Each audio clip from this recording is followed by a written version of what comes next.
Shalom jemaat Tuhan yang terkasih dalam nama Tuhan Yesus Kristus. Memasuki bulan yang baru ini, mari kita mau sama-sama bawa hati yang baru buat Tuhan.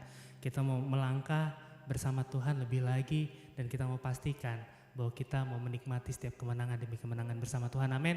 Kita mau angkat pujian ini, kita mau katakan tiba saatnya.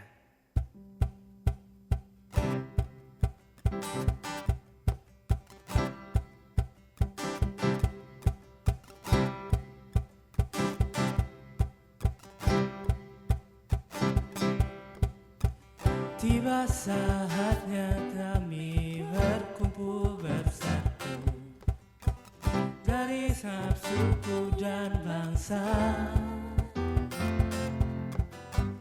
berdiri di hadapan tata anak domba, satu suara.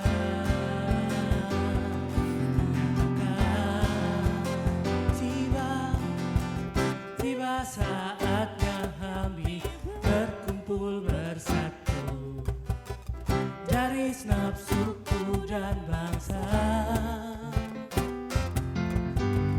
berdiri di hadapan tata anak domba, satu suara.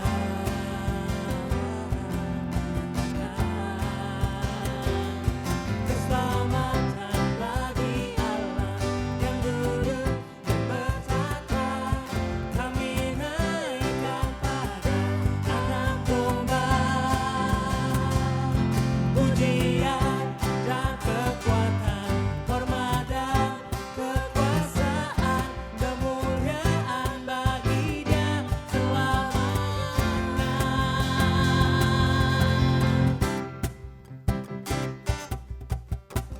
Lebih sungguh lagi, katakan. Tiba saatnya kami berkumpul bersatu dari segenap suku dan bangsa,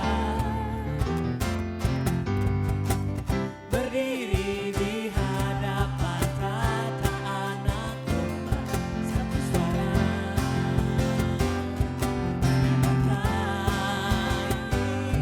Keselamatan bagi Allah yang duduk dan bertata, kami naikkan pada anak domba.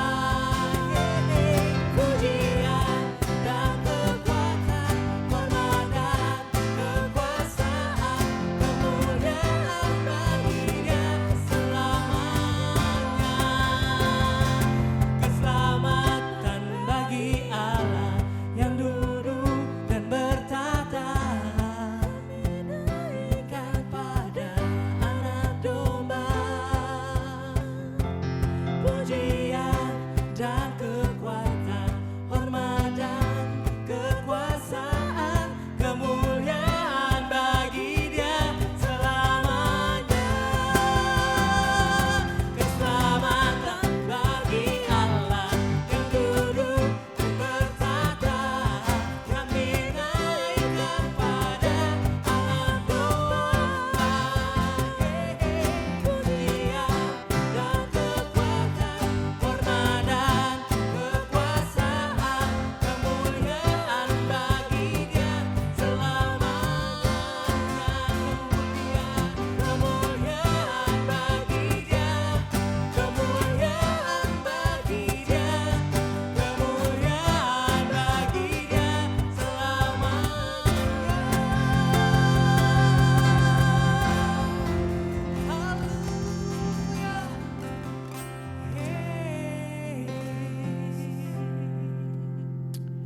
Tiba saatnya kita akan mendengarkan kebenaran firman Tuhan. Mari siapkan hatimu, siapkan pikiranmu untuk menerima kebenaran firman Tuhan pada pagi hari ini.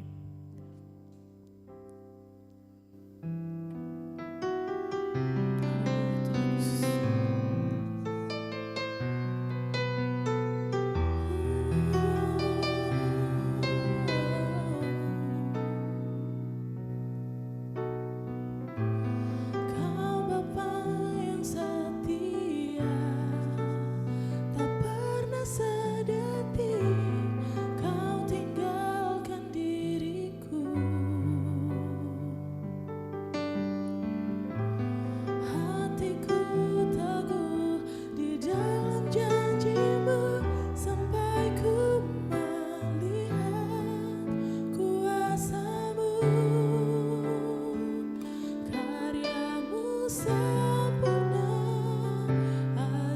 dan mulia penyertaan-Mu, buktikan kasih-Mu kepadaku, ku agungkan Engkau, Yesus termulia, kasih-Mu terindah selamanya.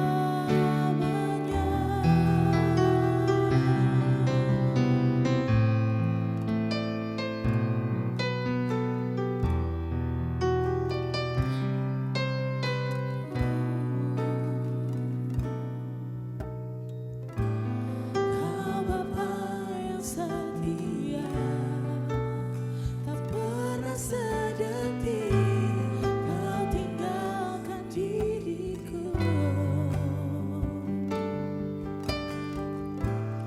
Hatiku teguh di dalam janji-Mu sampai ku melihat kuasa-Mu, karya-Mu sempurna, ajaib dan mulia penyertaan-Mu, buktikan kasih-Mu kepadaku, ku agungkan Engkau, Yesus termulia, kasih-Mu terindah selamanya.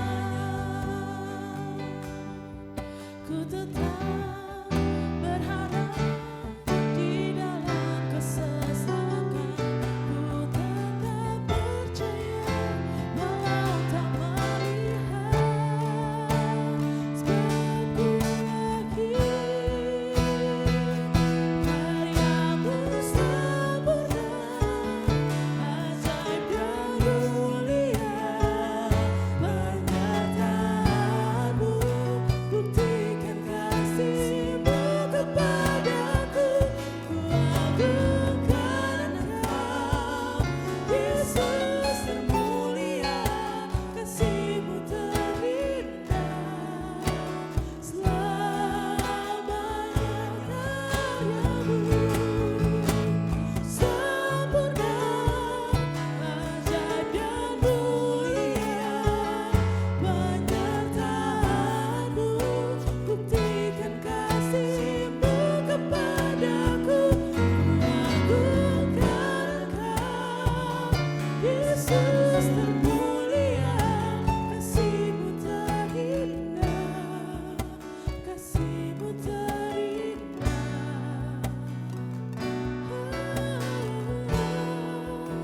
kasih-Mu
Sungguh Engkaulah kekuatan dalam kehidupan kami, Tuhan.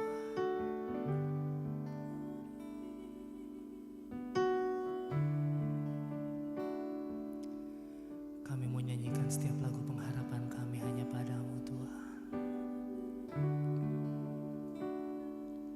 Karena kami tahu Engkaulah segalanya buat kami, Tuhan. Karena kami tahu, Tuhan, hanya Engkaulah sumber kekuatan kami, Tuhan.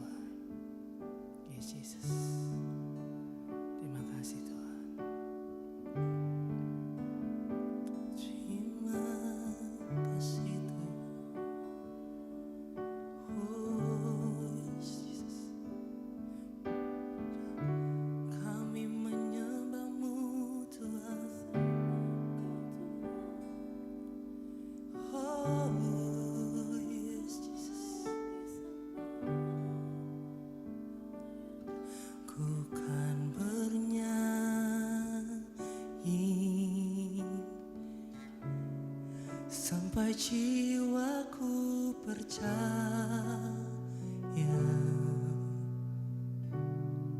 sampai hatiku mendengar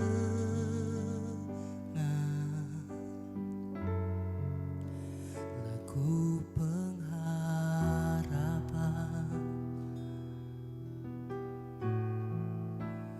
Ku kan berserah,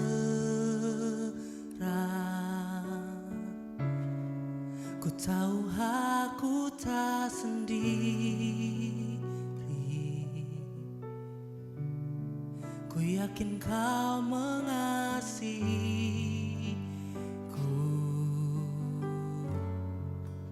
bahkan di dalam apiku. Oh, ku kan bernyanyi sampai jiwaku percaya, sampai hatiku mendengar lagu pengharapan. Ku tahu kau sanggup, ku tahu kau sanggup. Ku tak pernah sendiri, selalu baik kau di hidupku, bahkan di dalam apiku. Ku kan bernyanyi sampai jiwaku percaya, sampai hatiku mendengar lagu pengharapan. Ku kan berserah, ku tahu aku tak sendiri. Ku yakin kau mengasihiku,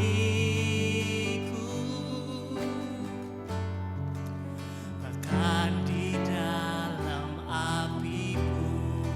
Ku mau bernyanyi, kan bernyanyi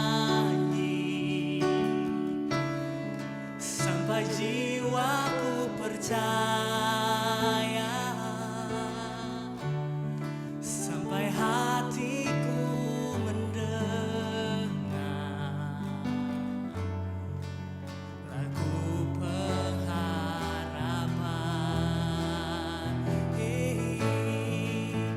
Ku tahu kau sanggup, dan aku tak pernah sendiri. Lurai kau di hidupku, bahkan di dalam apiku. Ku kan menyembahmu, oh, kan menyembahmu.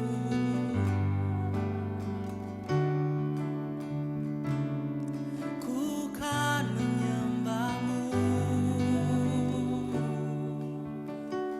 bahkan di dalam apiku, sampai jiwaku mendengar lagu pengharapan. Terima kasih Tuhan, oh Jesus. Haleluya Yesus. Bapa, kami mau syukuri setiap kebaikan-Mu dalam kehidupan kami Tuhan. Karena kami tahu ya Bapa, Engkau Allah yang begitu setia dalam kehidupan kami. Dan kami menyatakan dalam setiap kehidupan kami saat ini Tuhan, bahwa kami gak akan pernah berhenti menyanyikan syukur kami, bahkan di dalam api pun. Karena kami tahu Tuhan, Engkau Allah yang gak pernah mengecewakan kami. Engkau Allah yang selalu ada buat setiap kami. Kami tahu Engkau Allah yang begitu setia Tuhan. Bahkan nyawa pun rela Engkau berikan Tuhan. Dan kami tahu Tuhan, di saat pencurahan Roh-Mu telah terjadi dalam setiap kami, Engkau Allah yang selalu menyertai setiap kami Tuhan. Bapa, mari sebentar kami akan mendengarkan kebenaran firman-Mu. Biar Engkau yang beracara, biar Engkau yang berotoritas, biar Engkau yang berbicara, biar setiap isi hati Tuhan itu boleh tertanam di dalam setiap kehidupan kami. Terima kasih Bapa, yang mau dengarkan dengan penuh sukacita, yang mau dengarkan dengan penuh rasa syukur. Dalam nama Yesus Tuhan kami berucap syukur. Biar setiap kita yang percaya sama-sama berkata, amin.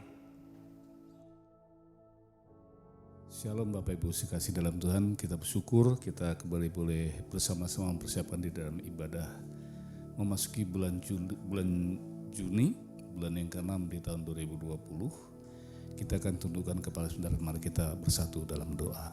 Tuhan Yesus, terima kasih untuk anugerah-Mu yang begitu manis dan indah, yang telah memberkati kami dan kesempatan untuk datang ke hadapan hadirat-Mu. Kami buka hati kami bagi sabda-Mu, berbicara bagi kami Tuhan. Urapi dan berkatilah firman-Mu, urapi dan berkatilah hamba-Mu, pakailah menjadi dalam tangan kuasa-Mu. Urapi dan berkatilah kami semua yang menyimak dan mendengarkan sabda-Mu Tuhan. Sejauh mana telinga dapat menangkap, menerima kebenaran yang Kau urapi, Kau berkati, kami percaya Tuhan tidak akan kehilangan berkat. Dalam nama Yesus kami mengucap syukur dan siap memulai dan siap menyambut firman-Mu. Haleluya. Saudaraku dan saudaraku yang kasih dalam Tuhan, kita berada dalam situasi yang benar-benar ditakuti dan menakutkan.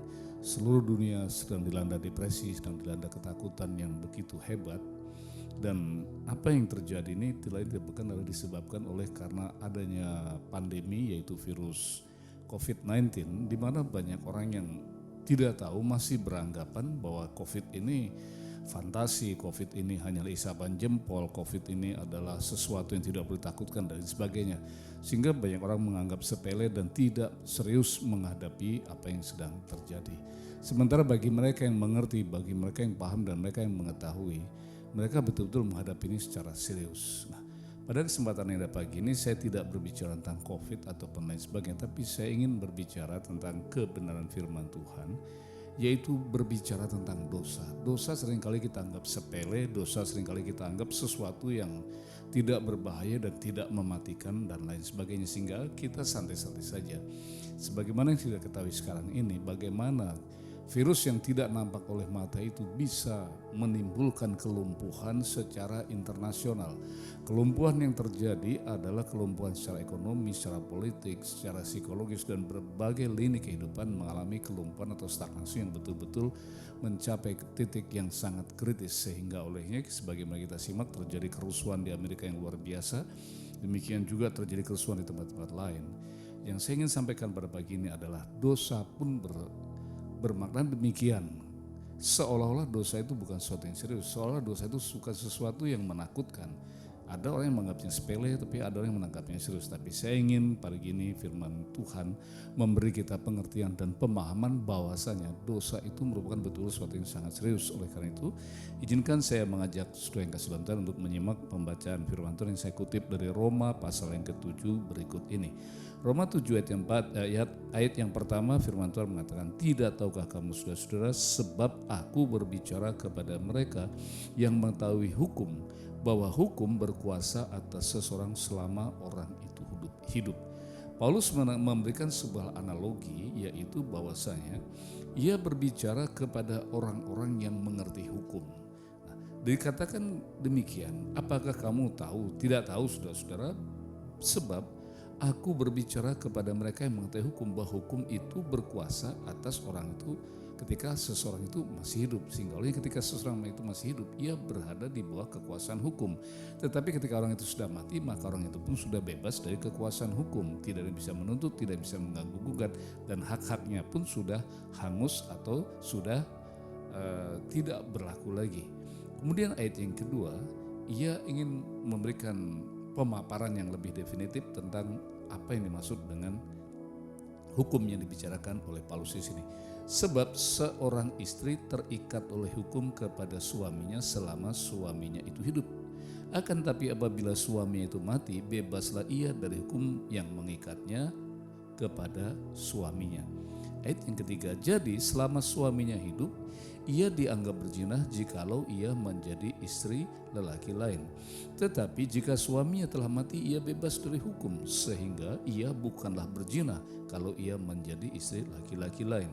Sebab itu saudara-saudaraku, kamu juga telah mati bagi hukum Taurat oleh tubuh Kristus, supaya kamu menjadi milik orang lain, yaitu milik Dia yang telah dibangkitkan dari antara orang mati, agar berbuah bagi Allah. Sebab waktu kita masih hidup dalam dosa, waktu kita masih hidup dalam daging, hawa nafsu dosa yang dirangsang oleh hukum Taurat bekerja dalam anggota-anggota tubuh kita agar kita berbuah bagi maut. Ayat yang ke-6, sekarang kita telah dibebaskan dari hukum Taurat, sebab kita telah mati bagi Dia yang mengurung kita, sehingga sekarang kita melayani dalam keadaan baru menurut roh dan bukan dalam keadaan yang lama, yaitu menurut hukum Taurat.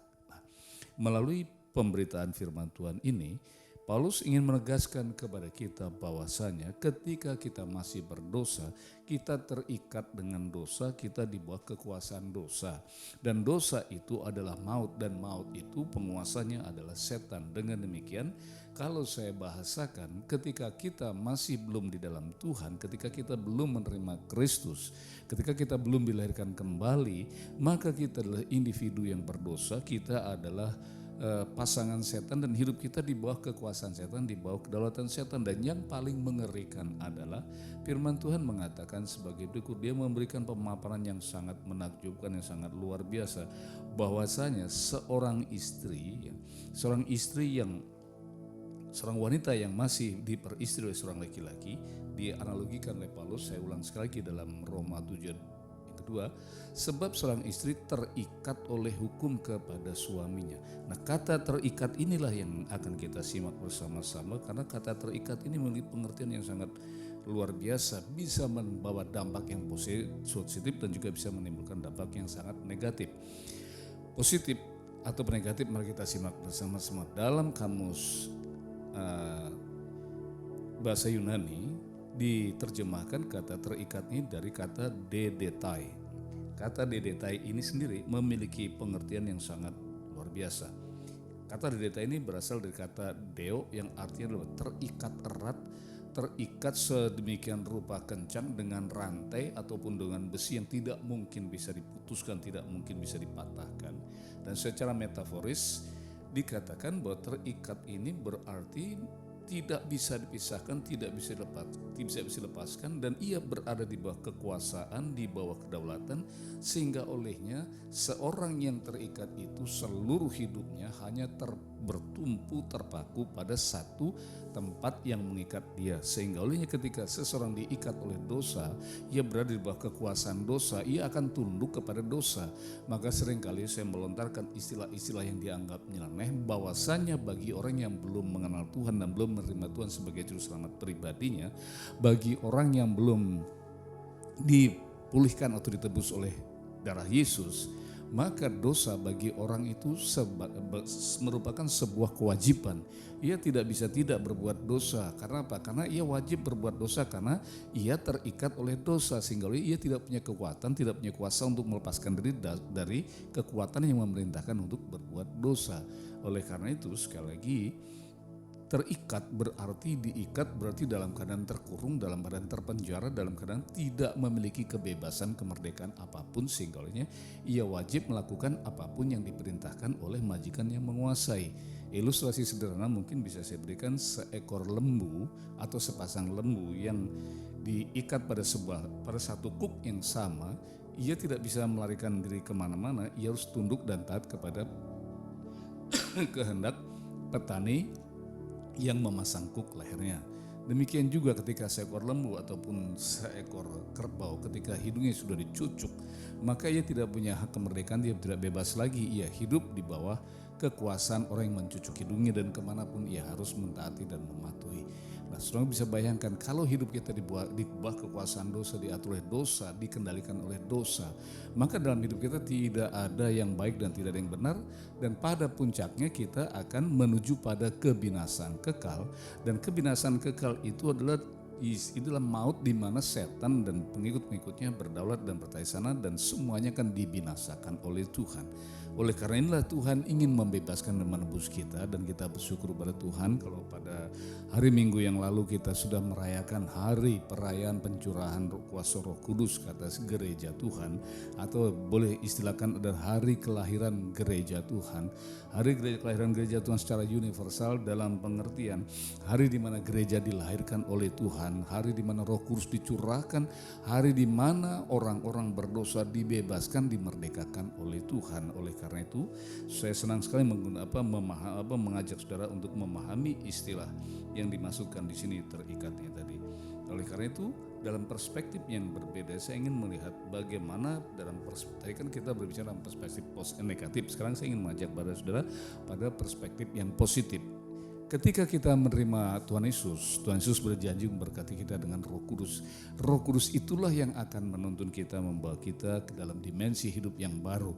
Nah, saya beberapa bulan terakhir ini diberkati oleh Tuhan dengan hikmat dan pengertian ilahi. Saya diberkati dengan pemahaman ilahi, yaitu bahwa saya seolah ditugaskan Tuhan untuk membawa jemaat, untuk memasuki dalam dimensi pemahaman yang lebih tinggi dari apa yang kita pahami selama ini. Oleh karena itu, izinkan saya memberikan sebuah istilah secara teologis yaitu istilah eskatologis.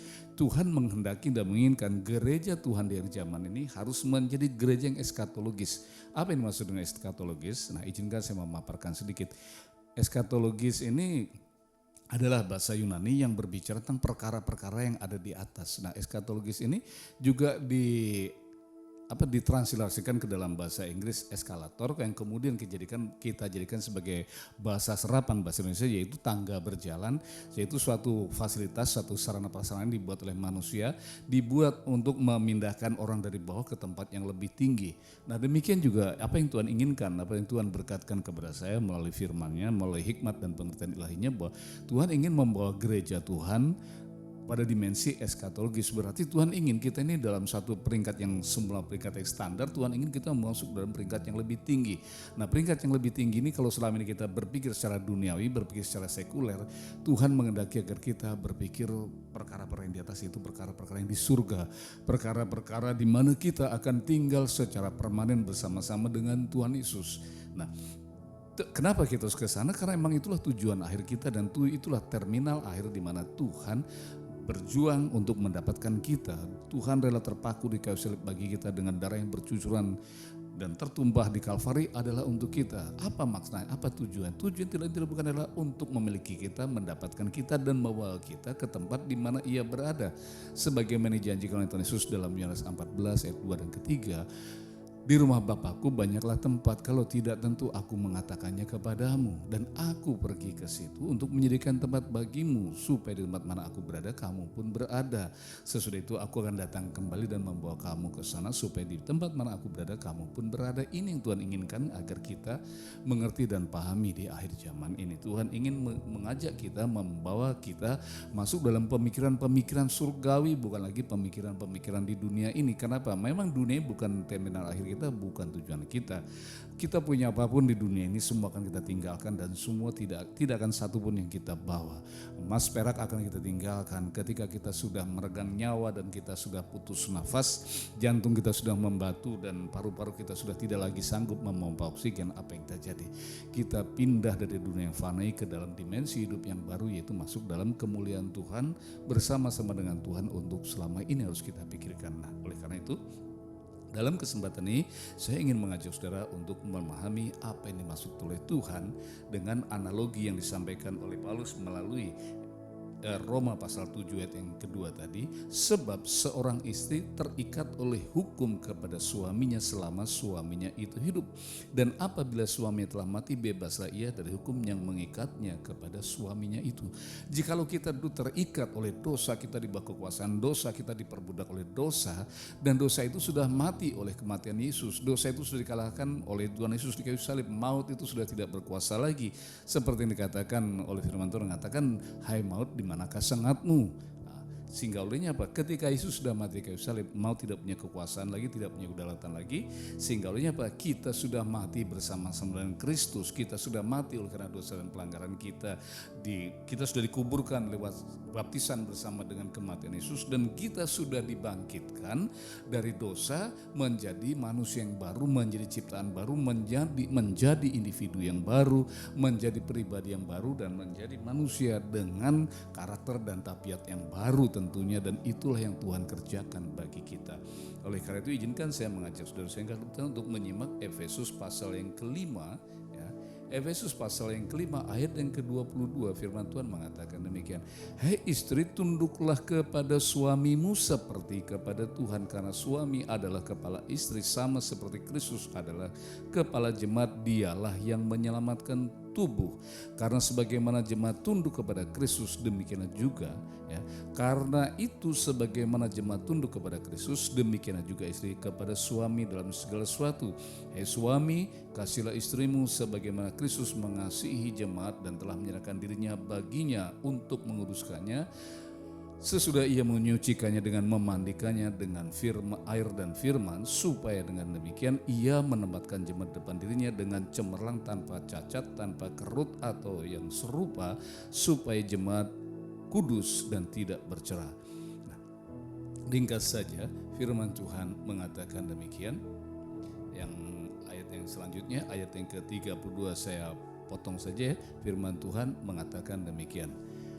Masih dalam Efesus 5 ayat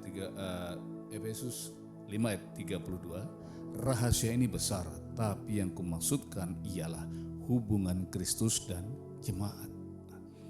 Hubungan antara Kristus dengan kita, hubungan Kristus dengan kita orang percaya, bukan lagi antara Sang Khalik, Sang Pencipta dengan ciptaannya. Kalau berbicara tentang Sang Khalik dengan umat ciptaannya, maka ada gap, ada jurang pemisah yang tidak akan pernah terjembatani. Kenapa demikian?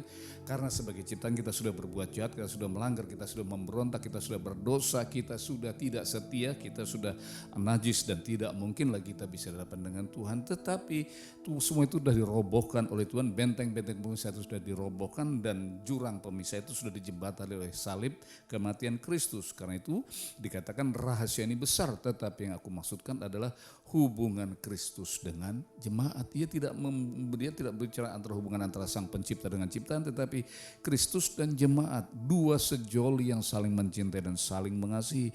Hubungan bagikan suami dan istri yang Tuhan katakan. Oleh karena itu dikatakan tadi dalam ayat yang ke-22, hai istri, tunduklah kepada suami, karena kepada suamimu seperti kepada Tuhan, karena suami adalah kepala, sama seperti Kristus adalah kepala jemaat. Nah, kita kembali kepada Roma pasal 7 ayat 22 tadi, bahwasanya kita diingatkan kita terikat kepada suami ketika suami kita masih hidup. Demikian juga ketika iblis dan maut sudah mati, sudah dikalahkan oleh maut, maka kita sudah tidak lagi berada di bawah kekuasaan dosa. Kenapa? Karena suami sudah mati, berarti kita bebas. Artinya kita sudah tidak diperistri lagi oleh setan, kita tidak berada di bawah kekuasaan setan, tetapi kita sudah dimiliki oleh Kristus. Karena itu Kristus menempatkan kita sebagai mempelai yang cantik, mempelai yang elok, mempelai yang kudus, mempelai yang suci, yang seharusnya dan selayaknya kita menempatkan diri kita sedemikian rupa di hadapan Tuhan.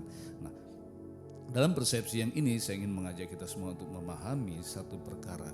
Dikatakan demikian dalam Efesus 5 ayat yang ke-22, dikatakan, hai istri, tunduklah kepada suamimu. Dalam kata tunduk ini ada satu perintah bahwa seorang wanita yang merelakan diri diperistri oleh seorang laki-laki, ia harus menyerahkan seluruh hidupnya kepada laki-laki yang meminangnya.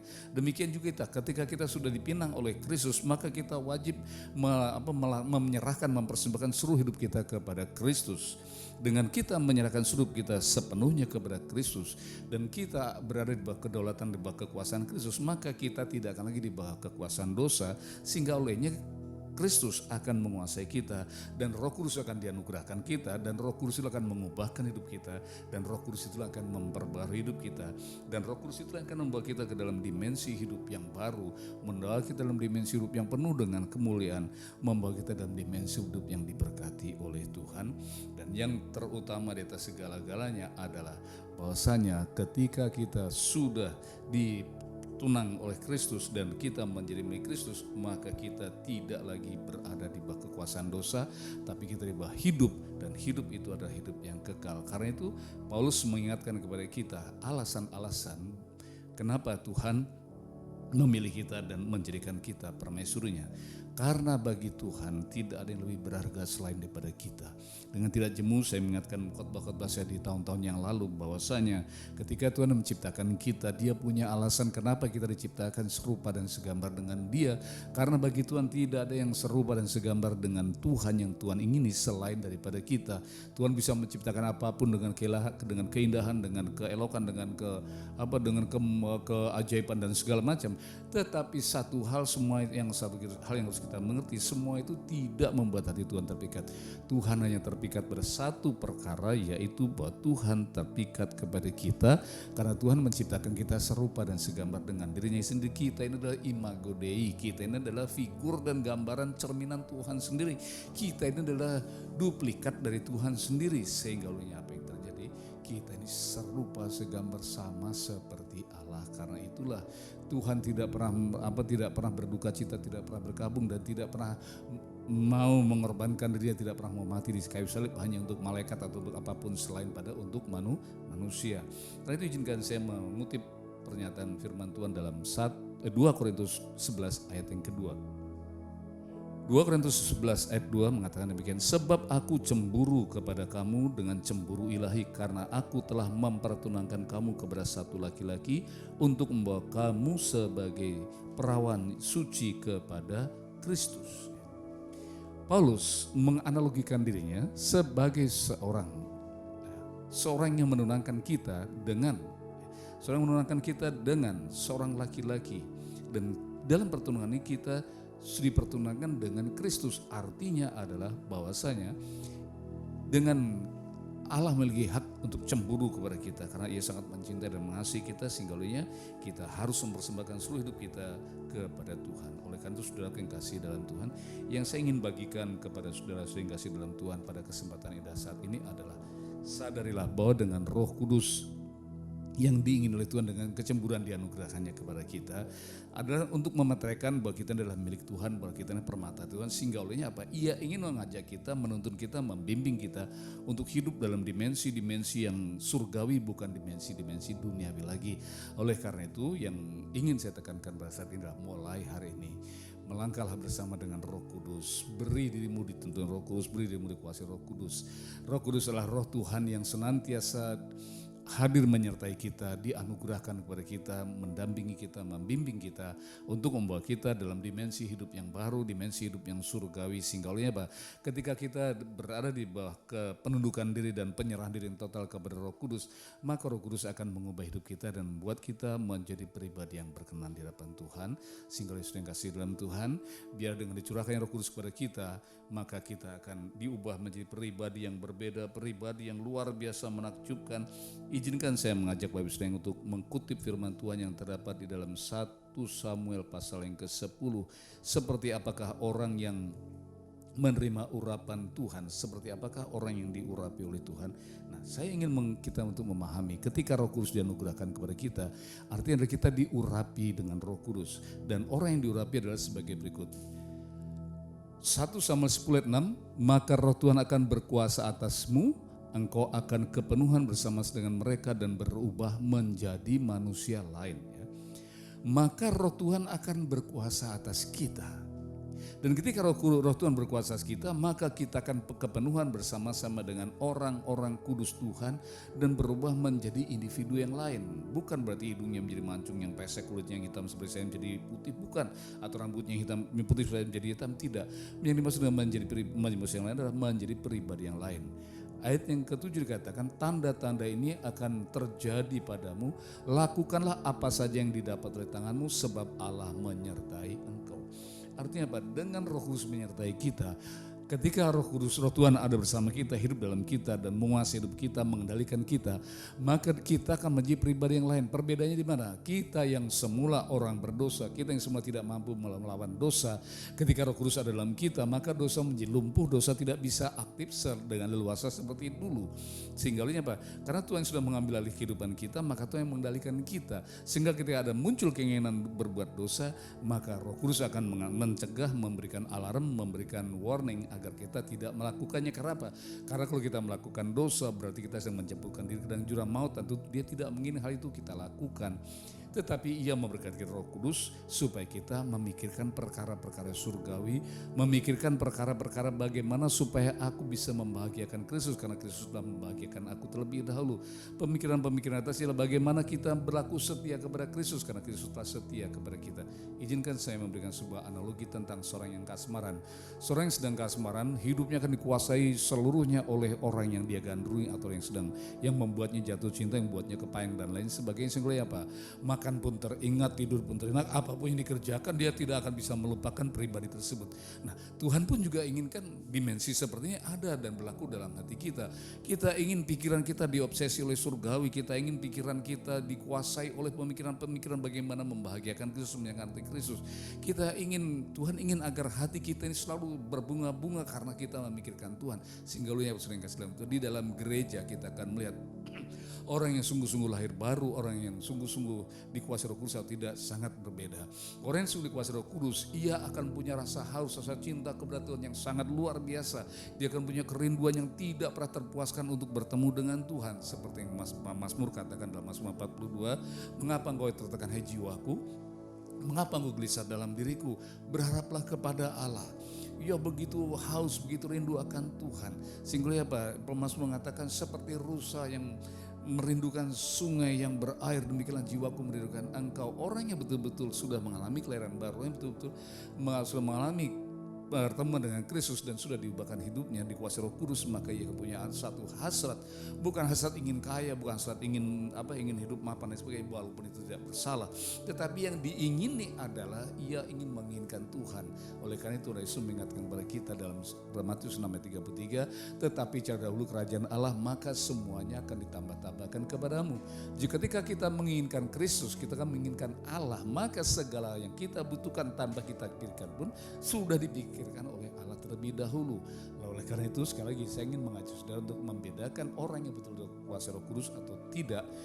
Barometernya sederhana saja. Bagaimana rasa hausnya akan Tuhan, bagaimana rasa hausnya, rasa rindunya untuk persekutuan dengan Tuhan. Orang yang betul-betul mencintai Tuhan, yang betul-betul mengasihi Yesus, dia tidak akan pernah puas untuk beribadah, ia tidak akan pernah puas untuk bertemu dengan Tuhan, ia tidak akan pernah puas untuk tidak menyembah Tuhan, ia tidak akan pernah puas kalau ia tidak berdoa, ia tidak akan puas kalau ia tidak membaca firman-Nya, dan ia tidak akan pernah merasa puas kalau ia tidak memuji-muji Tuhan. Nah, saudaraku yang kasih dalam Tuhan, di sisi lain juga kita harus ingat, firman Tuhan mengatakan apa? Bukti lain bagi kita mengasihi Tuhan, bukti lain bahwa kita betul dipenuhi Roh Kudus adalah sebagai berikut. Ketika kita bisa menerapkan firman Tuhan dalam kehidupan kita sehari-hari. Firman Tuhan katakan apa? Ada dua hukum yang terutama, yaitu yang pertama, cintailah kasihlah Tuhan Allahmu dengan segenap hatimu, segenap kapabilitasmu dan segenap kekuatanmu. Kemudian kasihlah sesama manusia seperti dirimu sendiri. Orang yang betul-betul sudah mengasihi Tuhan, orang yang betul-betul dikuasai Roh Kudus, hidupnya apa? Hidupnya satu, dia tidak akan menjadi egois, ia tidak akan lagi menjadi angkuh, ia tidak akan lagi menjadi seorang yang jutek atau judes, ia tidak akan lagi menjadi orang yang sombong, angkuh dan arogan, tetapi hidupnya adalah untuk kemuliaan Tuhan dan apapun kerjakan untuk Tuhan, dan ia bisa mengasihi siapapun tanpa kecuali, ia bisa mengorbankan segalanya untuk orang lain, dan ia bisa melakukan yang terbaik untuk orang lain, dan ia mau berdamai dengan siapapun dan tidak pernah menyimpan dendam, mengasihi dengan tulus. Ketika semua itu dikerjakan, maka akan terbuktilah bahwa orang itu betul-betul sudah mengalami kelahiran baru dan betul dalam Kristus. Karena itu lewat pencurahan Roh Kudus pada minggu yang lalu, kita memperingati hari di mana Tuhan memeteraikan kita menjadi miliknya, dan kita juga mulai saat ini harus hidup dalam dimensi yang baru, dimensi ilahi, dimensi Kristus.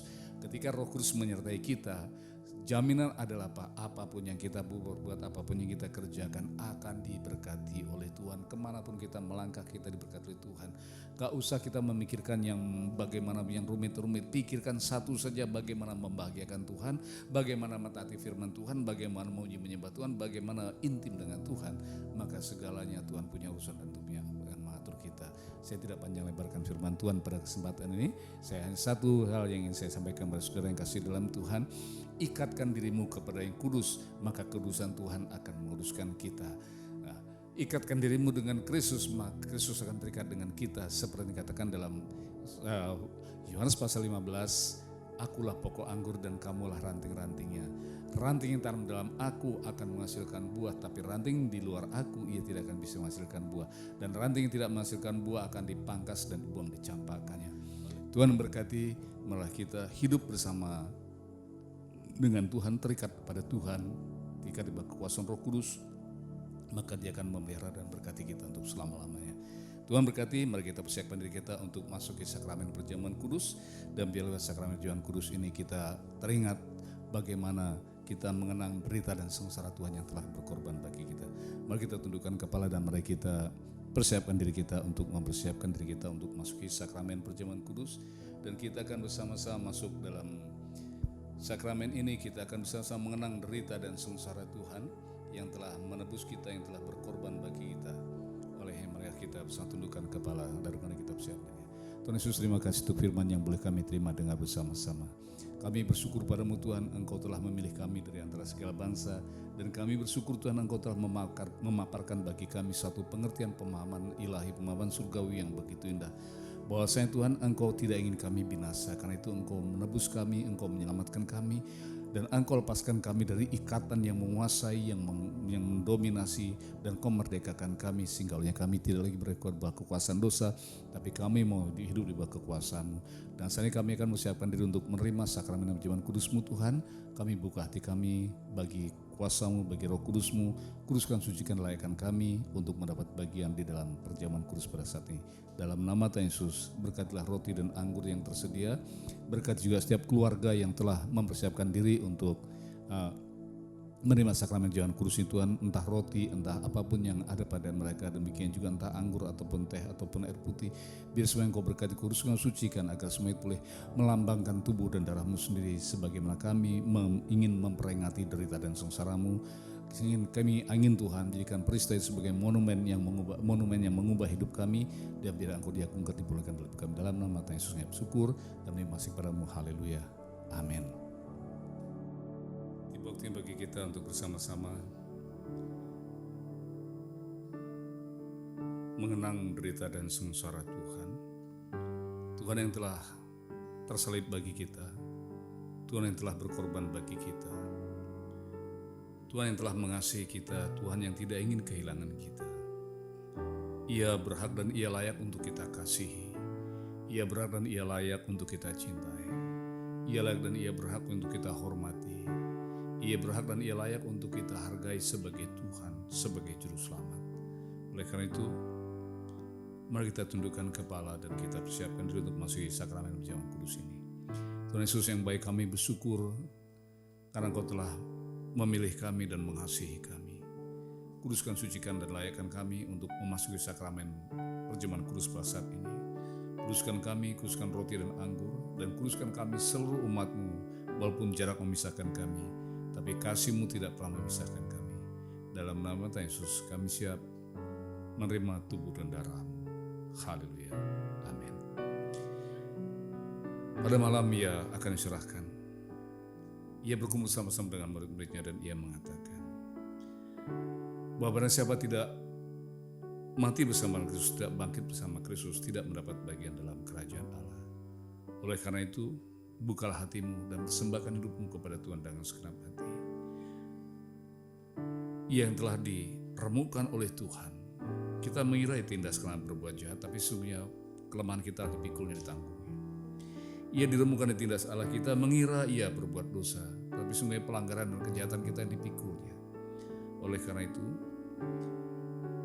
dengan roti di tangan kanan, angkat tinggi lewat kepala, dan simaklah firman Tuhan yang akan saya bacakan sebelum kita memakannya. Sebab apa yang telah aku teruskan kepadamu, aku terima dari Tuhan. Yaitu Tuhan Yesus pada malam waktu diserahkan mengambil roti. Sesudah itu ia mengucap syukur atasnya. Ia memecah-mecahkannya dan berkata, inilah tubuhku yang diserahkan bagi kamu. Perbuatlah ini menjadi peringatan akan daku. Inilah tubuh Kristus yang dipecah-pecahkan untuk kita. Makan dengan iman di dalam nama Tuhan Yesus Kristus. Terima kasih Tuhan. Terima kasih untuk karya salib-Mu. Terima kasih untuk pengorbanan. Terima kasih untuk tubuh-Mu yang telah Kau korbankan bagi keselamatan kami. Bagi hormat kemuliaan kekal selamanya.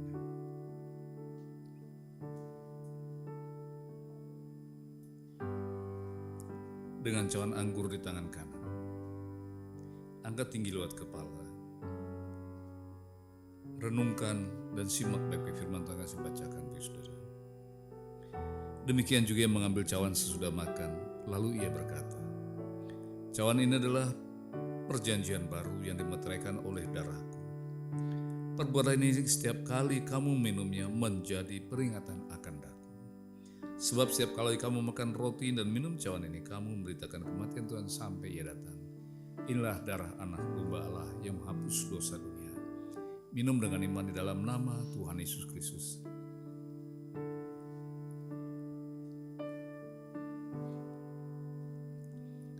Kami bersyukur kepadamu ya Tuhan. Kami sungguh tak dapat membalas kebaikan dan karyamu yang sungguh ajaib di hidup kami. Dengan tubuh dan darah yang Kau korbankan bagi kami kini menjadi ciptaan baru. Kami kini menjadi individu yang baru. Kami kini menjadi pribadi yang Engkau cintai dan Kau kasihi.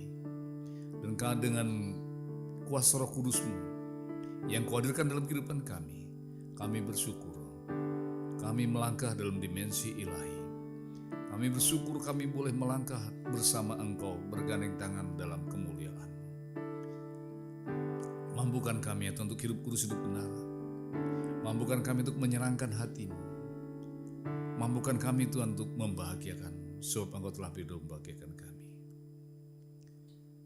Kita akan bacakan pujian sebagai pujian penutup. Tuhan, ku mau menyenangkan-Mu, sebab Dia telah terlebih dahulu membahagiakan kita. Ia telah menebus kita. Ia telah berkorban bagi kita. Maka layaklah kita persembahkan hidup kita bagi kemuliaan Tuhan.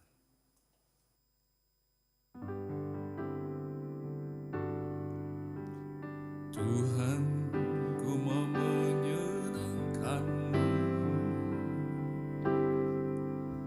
Tuhan, bentuklah hati ini jadi bejana untuk hormat-Mu, cemerlang bagai emas murni. Tuhan, ku serahkan hidupku, semua ku berikan padamu. Kuduskan hingga tulus selalu, agar aku menyenangkan-Mu,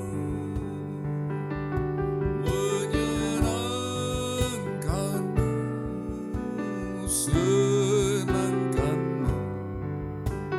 Hanya ini kerinduanku, menyenangkan-Mu, senangkan hati-Mu. Hanya itu kerinduanku, hanya itu kerinduanku.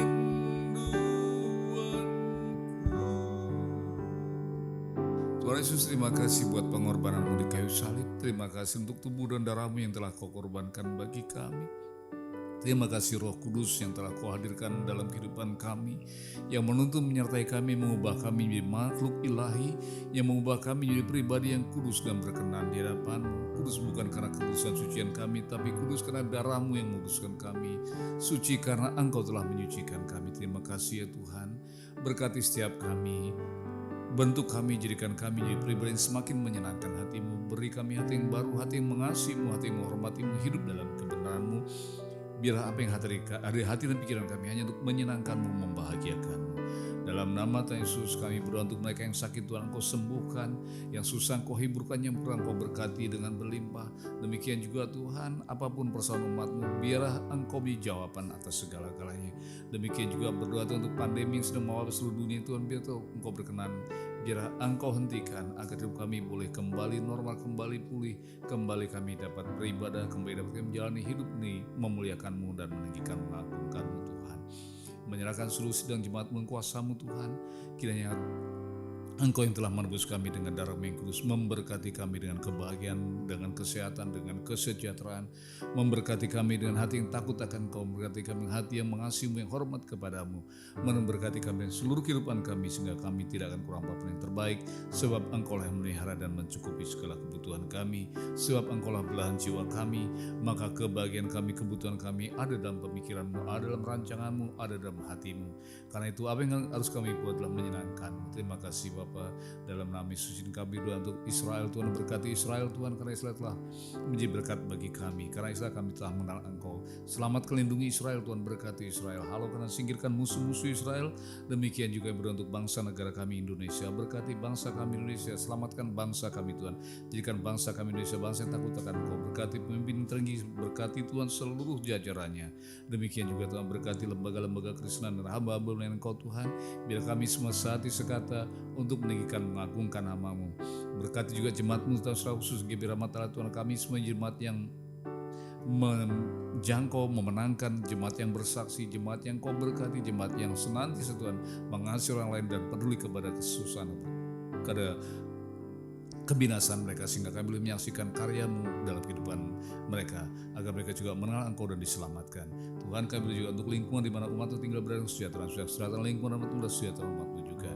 Pada Tuhan, kiranya kami mohon kepada Tuhan, kiranya Engkau pernah menyinari umat-Mu dengan wajah-Mu, melimpahi umat dengan kasih karunia-Mu, sehingga telinga-Mu ketika umat berdoa manggil nama-Mu, ulurkan tangan kasih-Mu Tuhan untuk memberi pertolongan, menghadirkan mujizat dan memberkati dengan berlimpah-limpah. Dan kami mohon kepada-Mu Tuhan, kiranya Engkau berkenan menjaga, memelihara kami dalam kekudusan kesucian. Gembalakan kami dengan kasih sayang-Mu, kenyangkan kami dengan kebaikan dan kemurahan-Mu. Tulis dan catat nama kami dalam kitab hidup anak domba Allah, supaya ketika Engkau datang kedua kali sebagai Raja atas segala Raja, kiranya kami Tuhan juga Engkau beri tempat, Engkau izinkan tinggal bersama dalam keabadian untuk selama-lamanya. Demikian juga dalam persembahan umat-Mu, terimalah dan berkatilah, agar bersama-sama dapat menjadi dupa yang harus berkenan di hadapan-Mu, dan Engkau bukan tingkap-tingkap berkat lagi, kecurahkan berkat-Mu dengan luar biasa dalam kehidupan umat-Mu, sehingga umat-Mu Engkau pelihara dan Engkau cukupi dengan istimewaan ilahi, sehingga mereka tidak kurang apapun yang terbaik. Sejahtera, bagi tentram, damailah umat yang Kau berkati. Jayalah nama-Mu kekal selamanya. Berkatilah gereja-Mu Tuhan GBI Rahmat Allah, karena di GBI Rahmat Allah Tuhan Engkau didirikan, Engkau diagungkan, Engkau dipermuliakan, dan bawalah jiwa-jiwa yang belum mengenal Engkau kepadamu lewat GBI Rahmat Allah Tuhan, agar lewat GBI Rahmat Allah Tuhan semakin baik orang dimenangkan dan Engkau diagungkan. Dalam nama Yesus kami bersyukur masih kepada untuk kebaikan dan kemurahan-Mu yang telah memberkati kami dengan kebenaran-Mu. Dalam nama Yesus yang telah mengajar kami berdoa, kami bersyukur padamu Tuhan. Bapa kami dalam surga, dikuduskan nama-Mu, datanglah kerajaan-Mu, jadilah kehendak-Mu di bumi seperti dalam surga. Berikanlah kepada kami hari makanan kami secukupnya, dan ampunilah segala kesalahan kami, dan janganlah masuk dalam pencobaan, tapi lepaslah kami dari jahat, karena punya kerajaan, kuasa dan kemuliaan sampai selama-lamanya. Kerajaan-Mu datanglah, kehendak-Mu jadilah.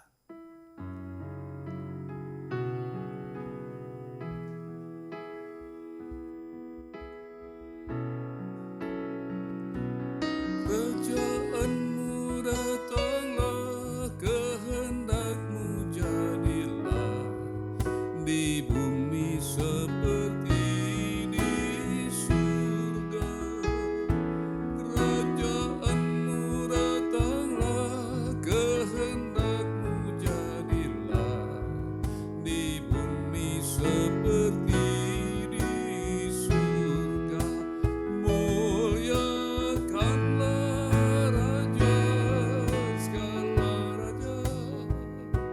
penguasa di udara diruntuhkan, biarlah nama Tuhan ditegakkan sekarang, kemuliaan kuasa-Nya